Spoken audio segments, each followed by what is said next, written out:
tous et toutes. Mon nom, c'est Marine Cœur d'Acier. J'étais animatrice à la zone jeunesse du YMCA. Et dans le cadre de notre cours à l'UQAM sur la théorie et la pratique de la gestion de projet, on a décidé de faire un projet de podcast ou de balado-diffusion avec les jeunes de la zone jeunesse et des aînés du café Rendez-vous du YMCA du parc.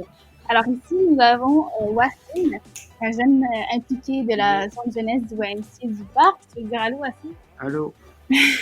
Et on a Marguerite Dorion du café des aînés. Tu veux dire allô, Margot? Bonjour tout le monde. Alors, nous avons Sarah, Elisabeth, Héloïse et moi, Marine, qui menons ce projet. Alors, sans plus tarder, je laisse la parole à ma collègue Elisabeth pour poser les fameuses questions. N'oubliez pas que le thème d'aujourd'hui porte sur la lutte contre les changements climatiques. Un gros sujet assez complexe, mais je suis sûre qu'on va avoir une discussion riche aujourd'hui avec Wassim et Margot. Merci. Bonjour tout le monde, j'espère que vous allez bien. Bon vendredi. Donc, on va faire ce balado, ce podcast-là qui porte sur la justice climatique. Je vais commencer tout simplement en rappelant que la notion de justice climatique, elle englobe un manège militant vraiment par rapport aux normes éthiques, morales, de justice et politiques là, autour de la question de l'égalité face au dérèglement climatique. Donc, j'ai posé quelques questions là, pour vraiment englober l'environnement et les conséquences physiques qu'il y a par rapport à ça. Donc, tout d'abord, bonjour à Margot et à Wassim. Merci beaucoup d'être là. C'est vraiment apprécié. Votre contribution nous est très chère. Donc, selon vous, quelle population est la plus affectée par les changements climatiques? Par changement climatique, évidemment qu'on parle du réchauffement climatique, on parle de le dérèglement au niveau des pôles, etc. et de tout ce que vous connaissez là, par rapport à ça. Donc, c'est quoi la population qui est la plus affectée? Mais moi, je dirais peut-être, pardon, vas-y. Ouais. Wassim? En fait, j'allais laisser la parole à Margot, mais parce que... Oui, on t'écoute. Ouais. Alors, j'y vais. Dans un premier temps, la première catégorie de personnes, j'ai pensé les pauvres personnes. Les pauvres, les gens défavorisés, vulnérables. J'ai pensé aussi aux réfugiés. Et puis après, j'ai pensé aux jeunes parce que dans un court laps de temps, oui, c'est la première population que j'ai nommée, mais vraiment à moyen terme et à plus long terme, je crois que le dérèglement climatique, c'est les jeunes d'aujourd'hui, les enfants d'aujourd'hui, les enfants à naître, les enfants dans le ventre de leur mère. Probablement que c'est eux qui vont être les plus affectés.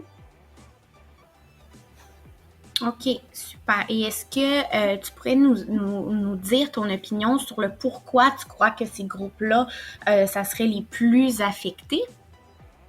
Pour les personnes vulnérables et pauvres, c'est que évidemment, ils n'ont pas les infrastructures, ils n'ont pas les contacts, ils n'ont pas le réseau. Que si le dérèglement ou les désavantages et les désastres climatiques leur tombent dessus, évidemment, ils vont être les premiers affectés. Et puis, si on parle des réfugiés, mais je pense que il y en a actuellement des changements climatiques, il y en a déjà. Alors, Oui, en effet. c'est pas eux qui ont la climatisation. S'ils se trouvent dans des pays froids, ben, ils vont geler. S'ils se trouvent dans des pays chauds, ils vont avoir très chaud. Ils ont très chaud. Ils sont infestés par des insectes. Enfin, je pense que eux, c'est vraiment maintenant. On n'est même pas dans le court terme, c'est maintenant. Et les jeunes d'aujourd'hui, les enfants à naître, bien, c'est que les sinistres vont augmenter si on ne fait rien. C'est terrible. Alors, c'est vraiment eux qui vont être atteints dans leur avenir. L'air, l'eau va leur manquer. OK, super. Puis, Wassim, est-ce que tu avais eu le temps de te bâtir une opinion par rapport à ça? Donc, je rappelle que la question, Ouais. c'est quelle population est la plus affectée selon toi par les changements climatiques? Bon, ben moi, sans jugement, genre, le côté, je dirais plus le côté de l'Asie parce que bien sûr, la Chine, c'est quand même un pays industriel. Genre, plus le fait que, genre, en fait, donc, aussi une chose qui me préoccupe, c'est juste le fait qu'on dépasse les 2 degrés Celsius parce que si on passe les 2 degrés Celsius, ben, par exemple, il fait 35 degrés, à la place de faire 35, ça va monter à 37. Mais par ici, il fait moins 14, ça va juste, genre, selon la saison, la température va augmenter de 2 ou baisser de 2 degrés. OK. Puis, est-ce que tu penses qu'il y aurait un lien, par exemple, avec l'effet de serre dans ce que tu dis, c'est par rapport au réchauffement climatique, au degré que tu parles de plus? Ouais. Ouais, OK. Super, donc on va passer tout de suite à la deuxième question. Excusez-moi, J'aimerais savoir.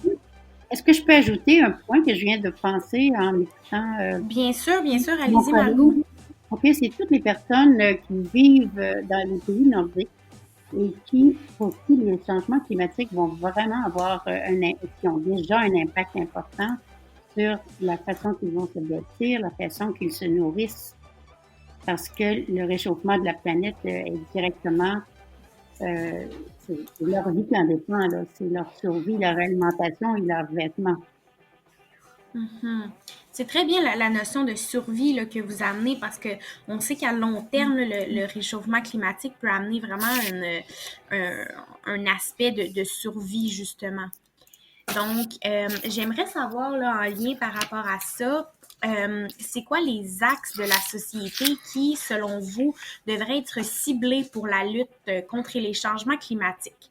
Donc, on sait que, bon, il y a énormément d'axes, là, de plus en plus qui travaillent vraiment pour la lutte climatique. Mais parmi ces axes-là, je nomme entre autres le transport et la mobilité durable, les actions collectives citoyennes, la pollution, les plaidoyers, la mode du zéro déchet, le gaspillage alimentaire, la conservation de la nourriture, l'élevage bovin, les énergies renouvelables, etc.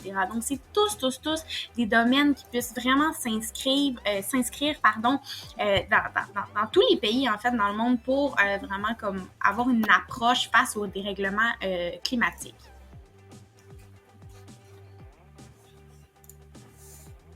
Peut-être que tu pourrais nous donner la parole, comme ça on ne parlera pas les deux en même temps. Ah, ben, allez-y dans le même ordre que tantôt, il n'y a aucun problème. Le Margot, vous pouvez commencer. OK, d'accord. Je pense qu'après ma barre, faudrait regarder du côté de ce qu'on pense qui est absolument essentiel. On pense que on pense que le pétrole, c'est absolument essentiel. On est contre, on est tous contre, mais les grosses voitures au Québec n'ont jamais été aussi grosses et puis nos familles n'ont jamais été aussi petites.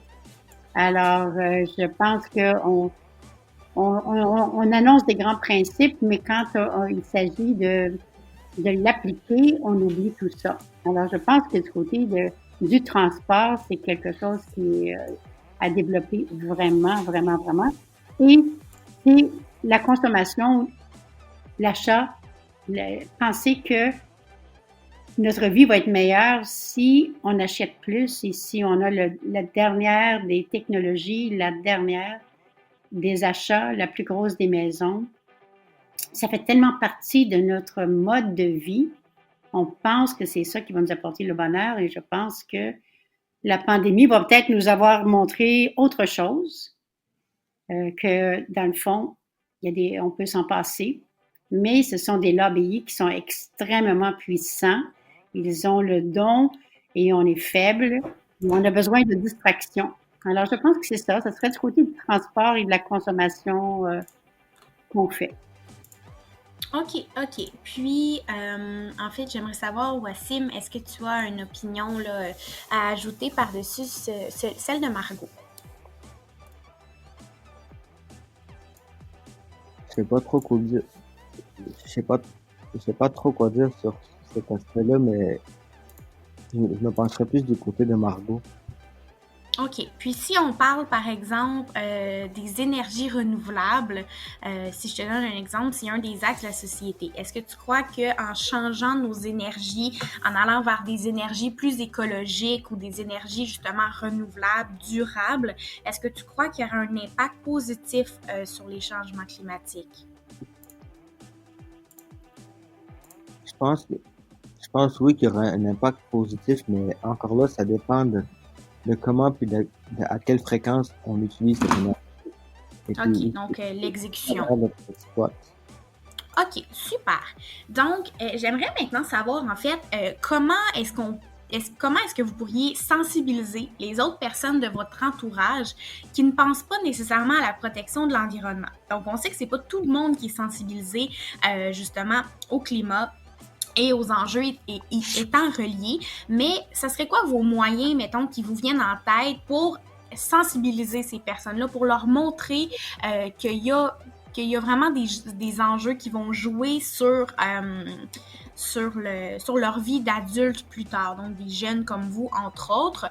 On sait notamment que pour vraiment réduire les impacts négatifs sur les climats, ça va être d'adopter une plus légère consommation.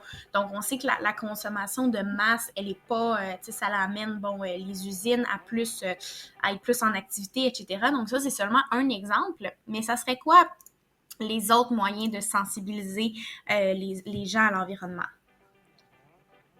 Moi, je pense que c'est pas par la parole, mais par contre, je sais que la parole est importante. On a besoin d'informations réelles, précises, pas alarmistes, mais réelles. Et je pense que c'est la meilleure façon, ça serait sans doute le témoignage.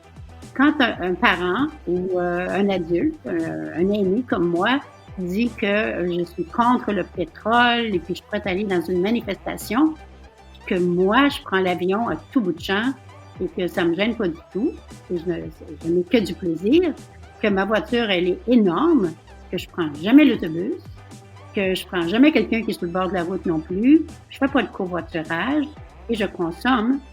Je pense que c'est vraiment anti-pédagogique, qu'il y a personne qui va être sensibilisé par mon attitude, même si je parle très, très, très, très bien. Donc, ça serait le modèle et l'information. Et je pense que demander aux jeunes, qu'est-ce qu'eux en pensent. Il y a des grosses chances que la sensibilisation, si on les implique, s'ils s'impliquent, pas si on les implique, mais s'ils s'impliquent, OK. ça serait important comme témoignage, parce que je crois que la solution va venir d'eux. Des idées de comment bien sensibiliser ça va venir des jeunes. Les personnes de ton entourage, là, par exemple tes collègues au YMCA, etc. Oui, je le crois. Dans les écoles, que les professeurs interrogent les élèves. Et je pense qu'il va y avoir des solutions qui vont être proches d'eux. Parce qu'ils ne sont pas sans avoir des craintes. Ils peuvent être des consommateurs, c'est certain. Mais ils ont aussi des craintes. Puis pourquoi ils ne seraient pas consommateurs? On leur a montré. Que qu'est-ce qu'ils veulent, ils peuvent l'avoir. En effet, c'est totalement vrai. Est-ce que vous aviez quelque chose à rajouter à ce niveau-là, Mme Margot? C'était vraiment... Je pensais pas que vous attendiez. Je voulais juste le nommer comme étant un axe extrêmement important parce qu'il y a des chiffres là-dessus, je ne les ai pas en tête, mais le déchet alimentaire est important et si on arrivait à cibler dans nos exigences, je pense, de consommation, de penser que les dates périmées, c'est quelque chose qui est véridique, c'est pas juste une histoire de consommation accélérée qu'il y a des buts très particuliers à ça. On pourrait faire une espèce de dire, ben oui, c'est important d'avoir les dates expirées, mais de se dire aussi que c'est pas vrai que la tomate n'est plus bonne parce qu'elle a une journée de plus. Et OK, puis, super. les alimentaires, c'est de consommer des aliments qui sont bons et si on les consomme pas, les passer à d'autres. OK, parfait. Donc, vraiment comme plus donner au suivant, avoir une mentalité plus comme de renouvelable et de partage. C'est bien ça? De partage, absolument, oui, c'est ça. Puis je dis pas Super. partager des choses qui sont pas belles, là. C'est d'en acheter moins au début, puis de partager avant. Donc, je voulais savoir tantôt, Margot, vous nous aviez vraiment parlé de votre opinion par rapport à la sensibilisation des autres personnes. Maintenant, on aimerait vraiment ça entendre, Wassim, qu'est-ce que tu aurais à dire à ce niveau-là? Donc, je réitère que la question, c'est comment est-ce que tu pourrais sensibiliser les autres personnes dans ton entourage qui ne pensent pas nécessairement à la protection de l'environnement, puis que ça a souvent des conséquences quotidiennes sur leurs agissements envers la planète. Bon, mais comme Margot l'a dit, genre juste penser aux autres et donner au suivant à la place de consommer, à la place d'acheter un truc en grande quantité et juste à la fin ne pas le consommer puis de devoir tout jeter.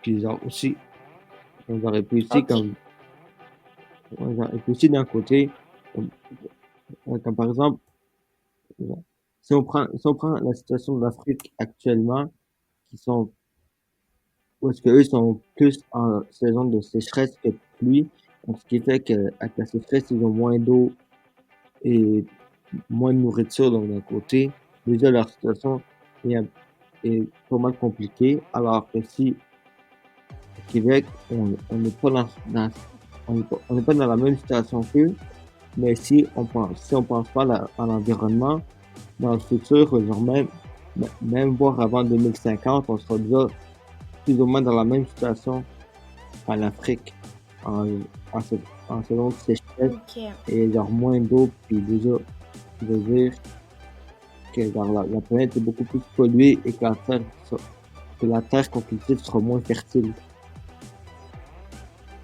Oui, c'est vrai. Puis, tu sais, par rapport à ce que tu disais au début, il y a, tu sais, au continent africain, je crois qu'il y a toute une dynamique de solidarité aussi à avoir par rapport aux pays du Sud, aux pays du tiers-monde, qui ont vraiment plus, peut-être, pas nécessairement les systèmes gouvernementaux qui répondent au changement climatique, etc., puis à la commercialisation là, des produits, de la nourriture et tout.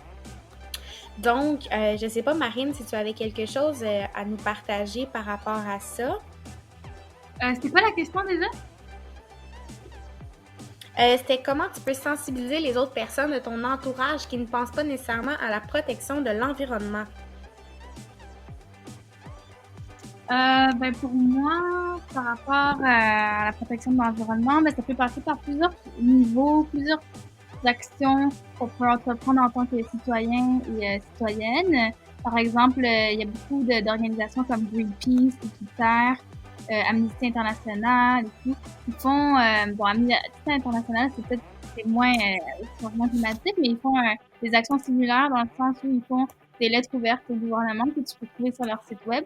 Tu fais juste signer, mettre ton nom. Là, ça l'envoie à tes membres de parlement, à tes députés au niveau provincial, fédéral. C'est une façon de mettre de la pression sur le gouvernement pour qu'ils prennent position et qu'ils fassent plus d'actions par rapport au changement climatique. Une autre chose, ben, comme on le sait, c'est les manifestations.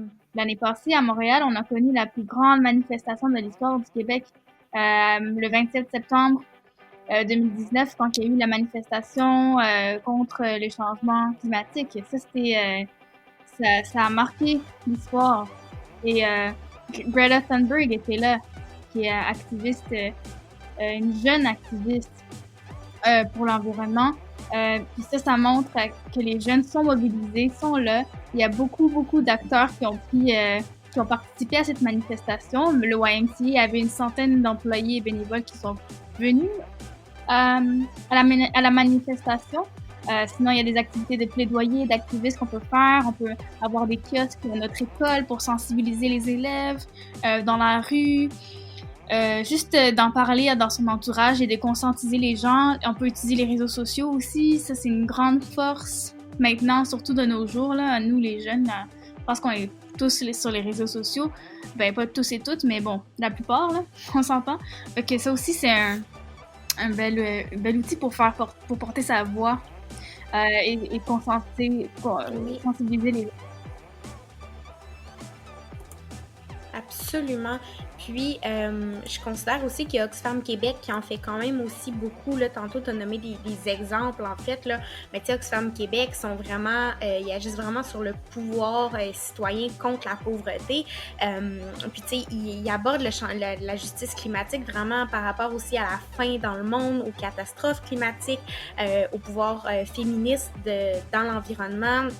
Le pouvoir des jeunes dans l'environnement et ils proposent également des solutions là, j'en nomme une par exemple qui me vient en tête, c'est vraiment les différents projets assez innovateurs qui viennent améliorer les pratiques agricoles par des semences plus résistantes, des énergies renouvelables, là, etc.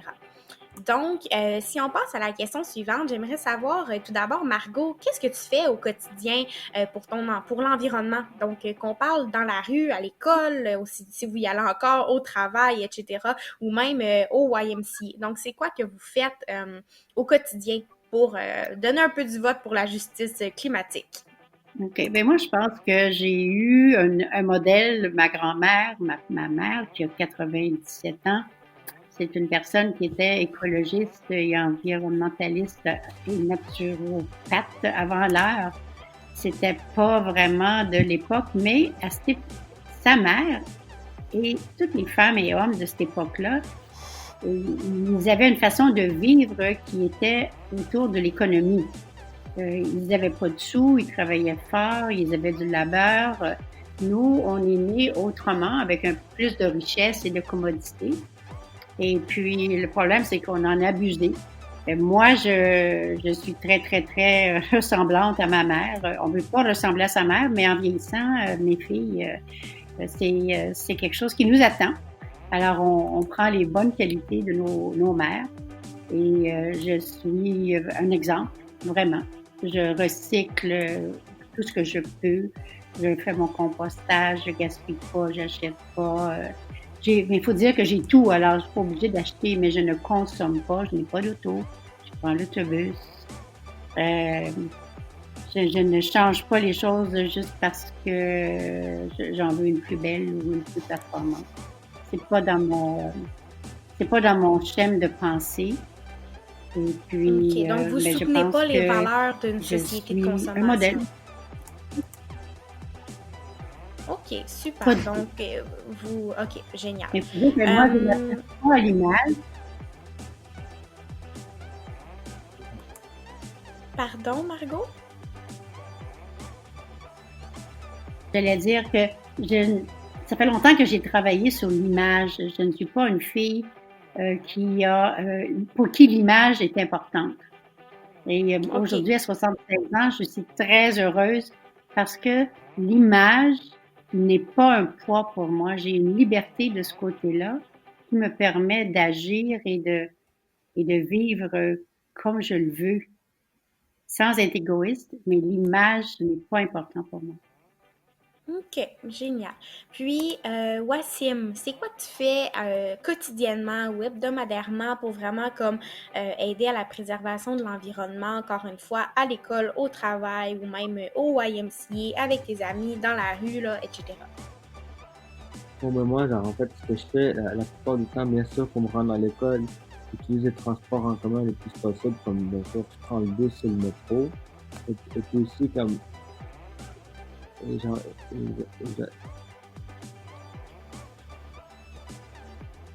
bien sûr, pour un pause dîner, genre, j'en profite pour marcher un peu, puis juste prendre de l'air, à la place de toujours demander à ma mère de venir me chercher avec sa voiture, comme par exemple.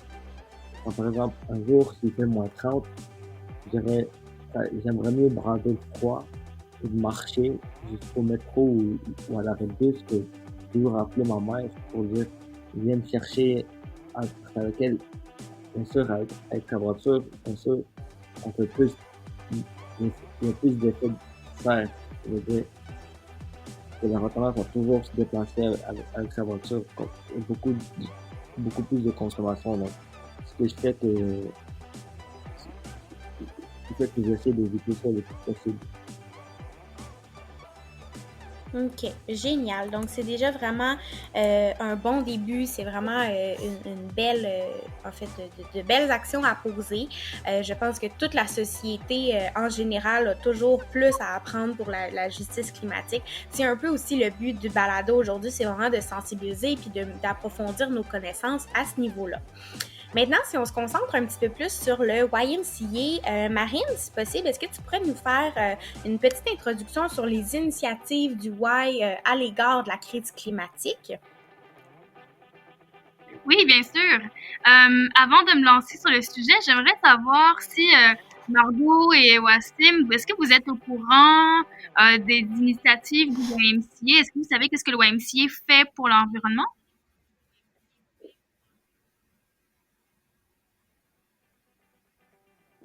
Margot, tu peux y aller, mais il faut que tu enlèves ton mute. Excusez-moi. Non, je vous dis que là où je m'en suis rendu compte que oui, il y avait un effort de fait, c'est lorsqu'on nous a demandé d'utiliser des tasses à café lavables. Alors moi, je trouve ça vraiment pertinent et je trouve ça très louable. Par contre, je suis très souvent au WAI et je ne trouve pas que de façon visible qu'il m'inciterait.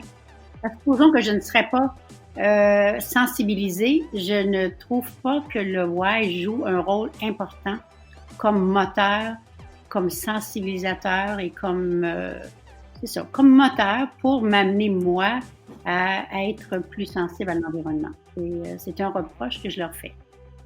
Et Wassim? D'accord.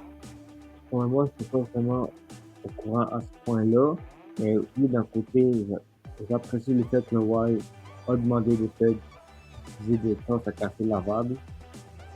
Donc, ce qui veut dire qu'on peut juste les réutiliser à la place d'utiliser comme les verres de fast-food en styromousse, ce qui fait que c'est encore plus polluant en fait. Et que la plupart du temps, à usage unique, ils font juste le jet direct après.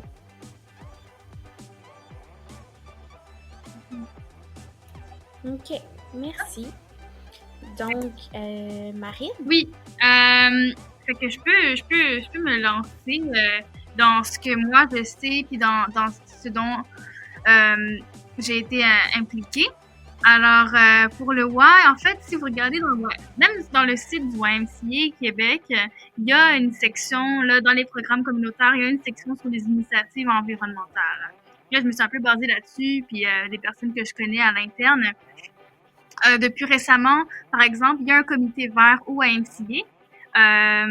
C'est formé d'employés du Y bénévoles et qui sont, en fait, c'est des employés du Y, mais ils sont dans le comité bénévolement pour justement donner des recommandations puis travailler avec la haute direction pour améliorer l'environnement ou conscientiser les gens à l'interne par rapport à la lutte contre les changements climatiques. Par exemple, nous, comme employés au Y, ben, on a accès à des abonnements Bixi à prix réduit. On a des petites initiatives de même pour les employés qui existent. Le comité vert a récemment aussi, durant le confinement, donné un workshop aux employés par rapport à ce qui peut être fait dans notre vie au quotidien pour l'environnement. Puis, il y a plusieurs autres initiatives par rapport à l'éco-citoyenneté, l'agriculture urbaine. Il y a un programme d'engagement environnemental pour les jeunes qui s'appelle C-Vert. Puis le C-Vert, en fait, moi, je trouve que c'est un merveilleux programme d'écologie urbaine.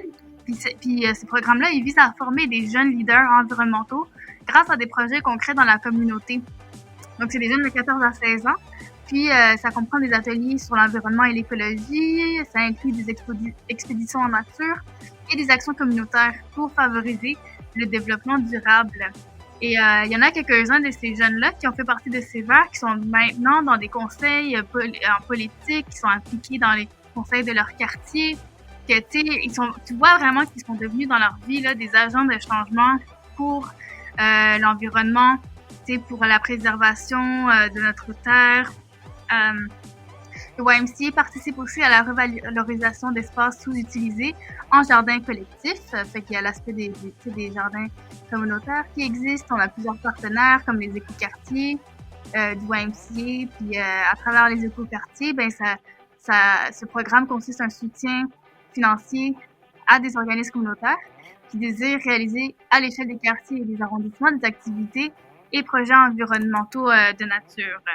Fait que, puis aussi, on sait que le YMCA, ça existe pas juste au niveau local, ça existe au niveau national et international. Et justement, au niveau international, ben, j'ai pu participer le mois dernier à un sommet en ligne, sommet virtuel international contre pour la lutte contre le changement climatique. Et on parlait beaucoup des ODD, fait que les objectifs de développement durable, et trouver des solutions par, pour et avec les jeunes du YMCA à travers le monde pour trouver des solutions par rapport au changement climatique. C'était un truc de 2 semaines et puis ils offrent, l'Alliance mondiale du YMCA offre un seed funding, fait que une bourse pour démarrer ton projet si on veut, qui adresse l'enjeu de changement climatique. Fait que nous, à l'association du YMCA Québec, on a formé une brigade jeunesse et la plupart des jeunes de cette brigade jeunesse-là a participé à la COP25. Il va peut-être participer à la COP26 avec Katerina Milani et les initiatives internationales du Y.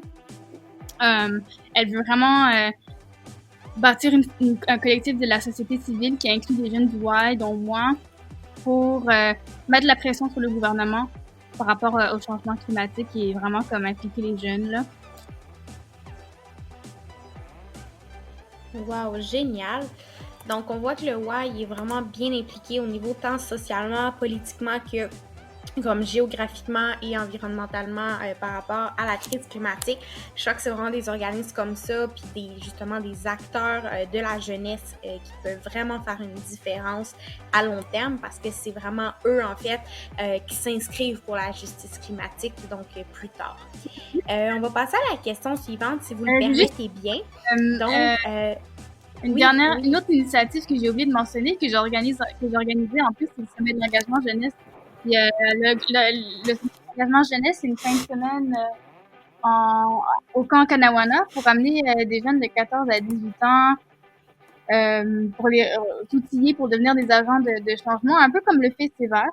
C'est sûr que nous, on touche à plusieurs problématiques, mais on touche toujours à l'environnement parce qu'on est en nature, on fait de l'hébertisme, on profite du lac, on profite de la forêt.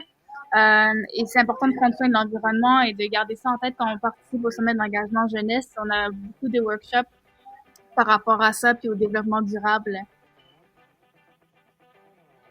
OK, génial. C'est vraiment une belle initiative. Donc, merci Marine pour cet encadrement-là sur vraiment les initiatives du Y. C'est génial. Donc, j'aimerais passer à l'avant-dernière question, en fait, qui porte sur les conséquences du changement climatique. Donc, c'est une question très simple, mais j'aimerais savoir, Margot et Wassim, c'est quoi, selon vous, les conséquences du changement climatique? J'introduis, en fait, les conséquences par une que je trouve super importante, qu'on peut notamment trouver sur le site de Oxfam Québec, qui définit en 7 points la justice climatique, dont la faim dans le monde. On en a parlé tantôt un petit peu en regard avec le continent africain, mais en 2008, selon les Nations Unies, il y a eu 820 millions de personnes qui étaient concernées par une progression de la faim dans le monde. Puis on sait que les sécheresses, de même que les inondations, affectent grandement les communautés agricoles qui ont de plus en plus de difficultés à produire de la nourriture. Donc ça, c'est un exemple, en fait, de conséquences, mais j'aimerais savoir, Wassim, d'abord, qu'est-ce que ce serait comme des exemples de conséquences que tu trouverais? Ouais, moi, genre, un exemple de conséquence que je trouverais, comme vous l'avez dit, bien sûr, des inondations, mais c'est aussi le fait que, au fur et à mesure avec le changement climatique et du fait le changement climatique aussi, comme par exemple, déjà quand, vers 2016-2017, la plupart des grands glaciers on dirait commencer à fondre.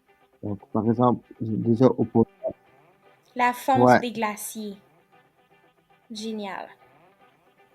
OK, donc ça, c'est vraiment une belle fonte. Puis, tu sais, une belle fonte, pardon, une belle conséquence à nommer, à mettre de l'avant parce que souvent, on a tendance à penser à la fonte des glaciers, puis là, avoir la fameuse image de l'ours polaire qui a plus son bloc de glace, puis qui peut malheureusement comme en décéder, mais c'est beaucoup plus que ça. La fonte des glaciers, les glaciers ont quand même leur rôle, ils ont un rôle à jouer pas dans l'écosystème, mais dans l'environnement.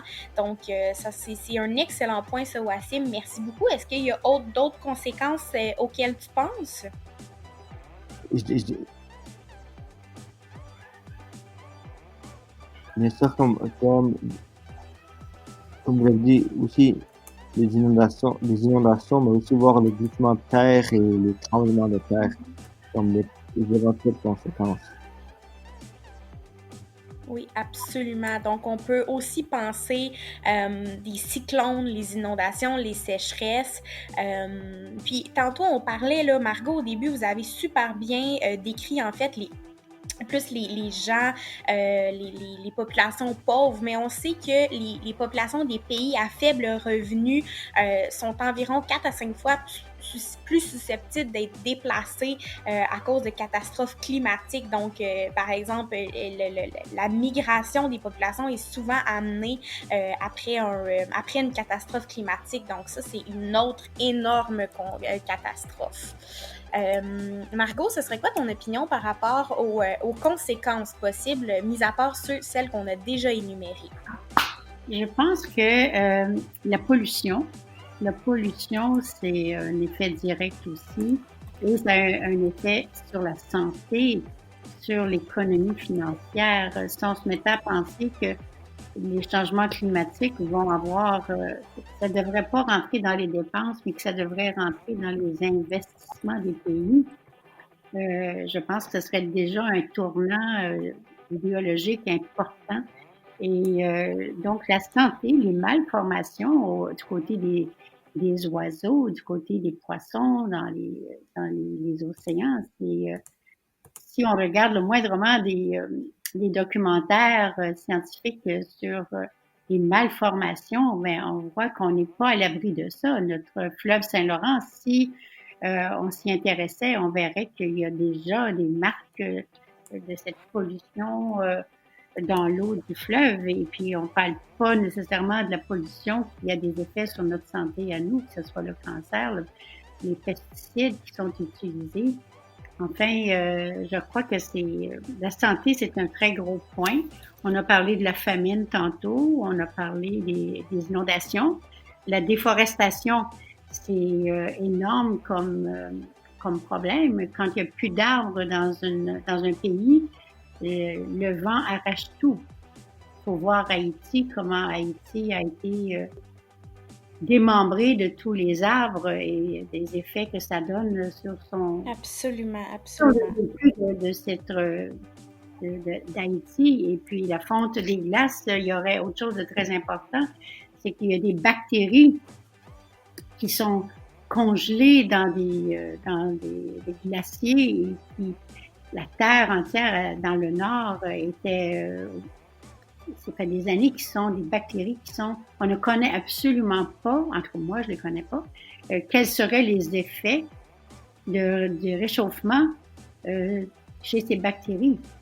Quel effet que ça aurait sur l'humain, sur les animaux, sur les oiseaux. Oui, Alors cette absolument. crainte-là devrait être suffisante pour nous dire, et on en parle quand même beaucoup, moi je ne suis pas très au courant, mais on en parle beaucoup. Alors je crois que c'est vraiment des effets et des conséquences extrêmement grave. Et de penser que d'aller sur la Lune, peut-être que c'est une solution, mais on est en train de polluer l'atmosphère aussi et au-delà. Ça fait que c'est pas sûr que la Lune et Mars vont être contents de nous recevoir. Quand on regarde le mal qu'on fait actuellement et que notre réveil est si difficile. Absolument. Je C'est crois une que ça fait opinion un peu très bien fondée. le tour. Oui. Puis, en fait, si je peux faire une petite parenthèse là, un peu plus personnelle, tantôt vous avez parlé, bon, les poissons, vous avez parlé du fleuve, etc., mais une conséquence qui me vient à l'esprit, et j'en ai été personnellement consciente, c'est le blanchissement des coraux dans les océans. Donc, pour avoir vu de magnifiques récifs de coraux et justement les voir quelques années après, ayant perdu toute leur couleur, toute leur vitalité, et voir comme justement la baisse comme d'énergie dans l'écosystème, c'est une immense conséquence des changements climatiques, parce que on a cette merveille sous-marine là que sont les récifs de coraux, notamment la Grande Barrière en Australie, qui est en train, le mot est faible, de mourir par rapport au changement climatique, justement par rapport aux agissements humains. Donc, qui ne favorise pas un bon climat propice à la survie des différentes espèces, autant sur la terre que sous l'eau. Donc, ça sera un autre point que j'aime aborder souvent là, pour avoir un exemple concret.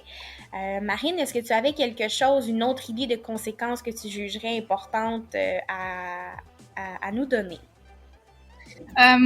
Ce que tu dis par rapport au récif, ça me rejoint tellement parce que j'ai fait un projet là-dessus quand j'étais au cégep, parce que j'étais allée au Belize, puis je prenais des cours justement sur les écosystèmes terrestres et marins de ce pays-là. Et au Belize, comme vous le savez peut-être, ben il y a le deuxième plus grand récif de corail dans le monde après la grande barrière du récif en Australie.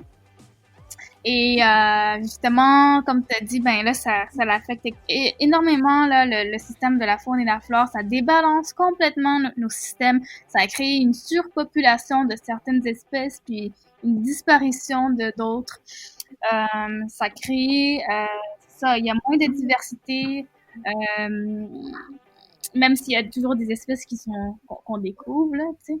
Mais non, c'est ça, c'est tellement vaste, là, puis en plus, ça fait que des fois, tu sais, il y a même des lacs au Québec, parce que, tu sais, au Québec, on a énormément de lacs. Ben, à cause du changement climatique, ben, des fois, ça crée tu sais, les algues marines, là, des espèces invasives, là, qui étaient là avant, qui viennent, puis qui détruisent nos lacs. Puis les espèces invasives, comme certains types d'algues, là, c'est extrêmement difficile à enlever. Puis, comme le Eurasian milfoil, par exemple, là, il n'y a pas beaucoup de budget pour toutes les enlever. Fait que, ouais, c'est terrible. Même avec le fleuve Saint-Laurent, on avait une baleine qu'on a vue durant le confinement qui est décédée. Il n'y a plus de beluga. Cool. Tu sais, je veux dire, ouais, c'est quand même... C'est catastrophique. Pour moi, c'est catastrophique. Ça me crée de la frustration, de la peine de voir qu'est-ce qu'on peut faire, qu'est-ce que l'humain, en fait, peut faire à la faune et à la flore. Là. Comme tu dis, ça débalance. Puis aussi, ce que tu dis par rapport à la migration aussi, tu sais, le changement climatique, là, ça a grandement affecté le conflit en Syrie avec, oui, ils ont eu un président merdique, là, Bachar al-Assad, mais faut dire aussi qu'à cause du drought qu'ils ont eu, puis j'ai fait un projet scolaire là-dessus aussi, là, quand j'étais au cégep, ben, à cause de la sécheresse qu'il y avait, ça a créé une migration de population qui habitait dans les lieux ruraux, mais ça les a ramenés dans la ville, au centre urbain, et là, en tout cas, ça a juste empiré le conflit déjà instable politiquement parlant qu'il y avait. Puis, comme tu dis, là, on va voir là dans les prochaines années des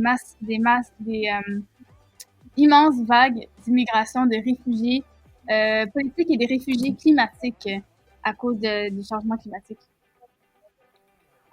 Oui, c'est vrai, parce qu'on entend tellement souvent le terme de réfugiés politiques, mais rare on va vraiment considérer les raisons de la venue des réfugiés climatiques. Puis ça pourrait vraiment être un bon, je veux dire, une bonne nouvelle vision à avoir, parce que c'est vraiment impactant. Donc, on va passer tout de suite à la dernière question. J'aimerais savoir, Wassim et Margot, c'est quoi vos craintes et même peut-être vos espoirs à l'égard de la crise climatique et de la justice climatique et de la crise climatique, pardon. Donc, on sait que oui, il existe des solutions, par exemple pour soutenir les communautés plus pauvres, pour vraiment comme apaiser un petit peu les effets de la crise climatique à court et à long terme, afin de subvenir aux besoins de la planète et de l'humain. Mais on sait qu'il y a beaucoup de mouvements, là, dont celui d'Oxfam et dont les autres organismes que Marine a nommés un peu plus tôt, qui mettent de la pression sur les gouvernements, notamment les lettres ouvertes qu'on a parlé plus tôt, la pression sur les gouvernements pour qu'ils respectent leurs engagements internationaux. Il y a notamment présentement un phénomène par rapport à ça qui se produit. Donc, c'est sûr que moi, de voir ça, personnellement, ça me crée quand même un espoir parce que des organismes, justement, de plus grande envergure sont capables de mettre la pression sur les gouvernements. Ça peut créer un espoir à voir les résultats après. Mais dites-moi, quelles sont vos craintes et vos espoirs à vous? Moi, j'ai une crainte on a parlé de la comparaison entre la pandémie, le virus actuel et comment le monde entier s'est réveillé. Parce que c'est une crise immédiate. Nos morts sont immédiats, nos malades sont maintenant. Notre système de santé, c'est maintenant qui est dépassé. Quand on parle de pollution, quand on parle de changement climatique, quand on parle de justice, les effets sont à long terme. Alors, on est comme endormi. Je parle moi comme individu, mais c'est toute la communauté, c'est l'ensemble de la planète qui dort, on dirait. Alors, quand on parle de sensibilisation, moi, je me dis, c'est pas assez. Il faudrait un éveil, un choc. Et malheureusement, j'ai l'impression que je suis un peu pessimiste, mais je me dis, mon Dieu, qu'est-ce que ça peut être des chocs plus gros que qu'est-ce qu'on a déjà? On en a des exemples. Qu'est-ce qu'on attend pour dire que c'est imminent? On doit faire quelque chose maintenant. Nos gouvernements, nos municipalités, à court terme, moi, je m'occupe de ma maison. Je suis capable de faire ça. Mais il faut que je sois citoyenne aussi dans ma municipalité. Il faut que je prenne le micro. Il faut que je passe à l'action. Et je pense que nos gouvernements, c'est nous qui les mettons au pouvoir. Et s'ils ne sont pas assez branchés, convaincus pour agir, ben c'est à nous de dire out. Alors, mes espoirs, c'est qu'on cesse d'être aussi mou, je crois. Absolument, je suis amplement d'accord avec vous. Wassim, qu'est-ce que tu aurais comme crainte ou comme espoir? Ouais, comme crainte déjà, genre, ce que j'ai comme j'ai mentionné plus tôt, avec le fait que si on passe si on passe le 2 degrés, comme je dis, les conséquences que ça peut avoir, mais aussi du fait que, par exemple, il faudrait réduire de 25 à 50% nos consommations à effet de serre pour pouvoir éventuellement rester sur la bord du 2 degrés. Mais aussi, une autre crainte que j'ai, bien sûr, genre, ça concerne M. Trudeau, comme par exemple, genre,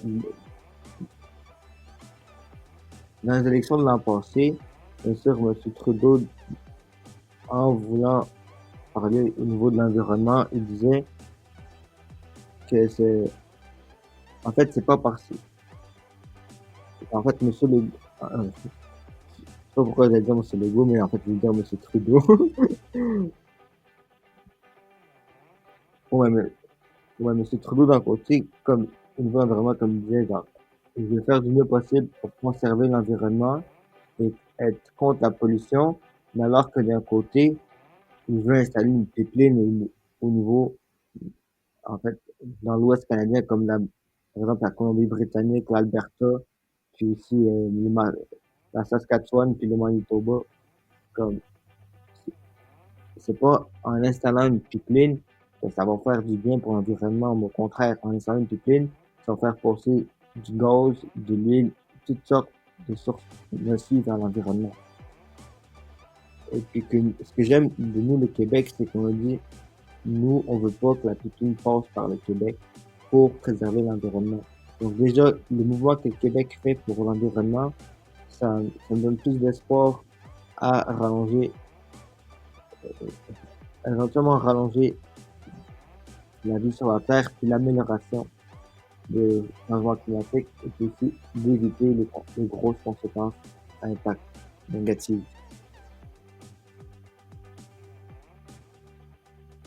D'accord, d'accord, super. Génial. Donc, Margot et Wassim, merci beaucoup, beaucoup pour vos réponses. C'est vraiment apprécié. Donc, je réitère que votre participation, elle nous fait vraiment chaud au cœur pour notre projet. Donc, on va terminer l'enregistrement comme ça. Je sais pas, Marine, si tu avais quelque chose à rajouter, toi, pour tes craintes et tes espoirs. Non, je pense qu'on peut terminer là. Je pense qu'on a amplement de contenu là, comme le double qu'on s'était dit. Là, fait que je vais juste remercier Marguerite et Margot et Wassim là, de s'être rendus disponibles et d'avoir partagé leurs expériences et points de vue. Pour de vrai, c'est super enrichissant. Là. J'ai vraiment aimé vous écouter parler.